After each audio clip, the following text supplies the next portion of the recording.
నిన్నటి దినం సాక్షాత్తు మన దేవాలయం గొలుచుకునే అసెంబ్లీలో కామినేని గారు మాట్లాడుతూ అక్కడ చిరంజీవిని ఒక అడుగు లేపుతూ జగన్మోహన్ రెడ్డి గారిని ఒక అడుగు దించుతూ ఇలాంటి పదజాలాలతో కామినేని లేపడం, ఇదే బాలకృష్ణ తీరు చూస్తే ఆయన ప్రజాప్రతినిధి పబ్లిక్ రౌడీగా గోండాలాగా ఆయన అసెంబ్లీకి వచ్చినాడా లేకపోతే తాగేసి వచ్చినాడా ఎందుకంటే తెలియలేదు.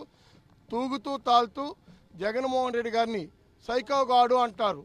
ఇదే సైకో గారు అన్నాక ఆ రోజుల్లో లేకపోతే ఈరోజు నీవు పిచ్చాస్పత్రుల్లో ఆ రోజు చేర్పించాల్సిన పరిస్థితి కాంగ్రెస్ గవర్నమెంట్లో. సాక్షాత్తు మీ అక్కగారికి తెలుసు, పురంధరేశ్వరి గారికి.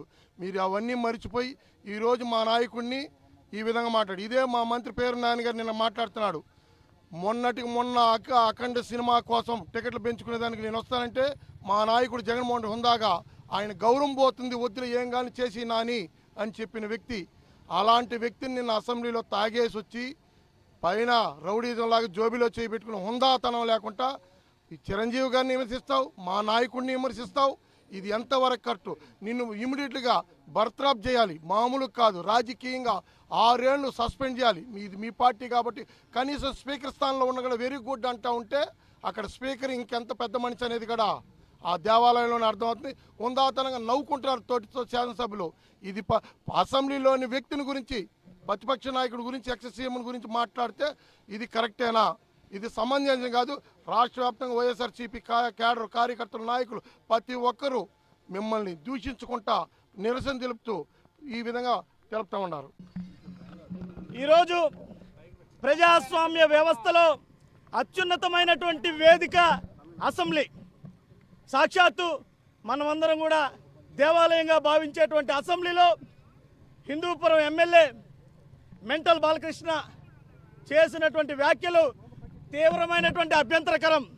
మరి గతంలో బాలకృష్ణ గారి సినిమాలకి సీఎం గారిని కలుస్తానంటే బాలకృష్ణ గారు అంతటి వ్యక్తి మనల్ని కలిసి మాట్లాడడం వారి హుందాతనానికి భంగం కలుగుతుంది. బాలకృష్ణ గారికి ఏమి అవసరమో అవన్నీ కూడా కనుక్కొని వాటిని తీర్చండి అని చెప్పినటువంటి గొప్ప నాయకుడు జగన్మోహన్ రెడ్డి గారు. మరి అలాంటిది ఈరోజు అసెంబ్లీలో వింత వేషధారణతో, విచిత్రమైనటువంటి వేషధారణతో ఒక మానసిక రోగి అయినటువంటి బాలకృష్ణ జగన్మోహన్ రెడ్డి గారిని ఉద్దేశిస్తూ సైకో అని మాట్లాడడం ఎంతవరకు సమంజసం? దీన్ని అసెంబ్లీ రికార్డుల నుంచి కూడా తొలగించాలి. అసలు బాలకృష్ణ గారు గతంలో చేసినటువంటి వ్యాఖ్యలు ఒక కాపు బలిజ సామాజిక వర్గాల్ని సంకర్ జాతి నా కొడుకులు అన్నారు. ఇలాంటి వ్యక్తి కాదా సైకో? మరి విచక్షణారహితంగా తుపాకీ ఎత్తుకొని ఇష్టారీతిన నీకు దొరికిన కాలుస్తుంటే ఇది కాదా సైకోతనం? నోటికొచ్చినటువంటి మాటలు అభిమానులు వస్తే లాగి లెంపకాయలు కొడతావు, ఇది కాదా సైకోతనం?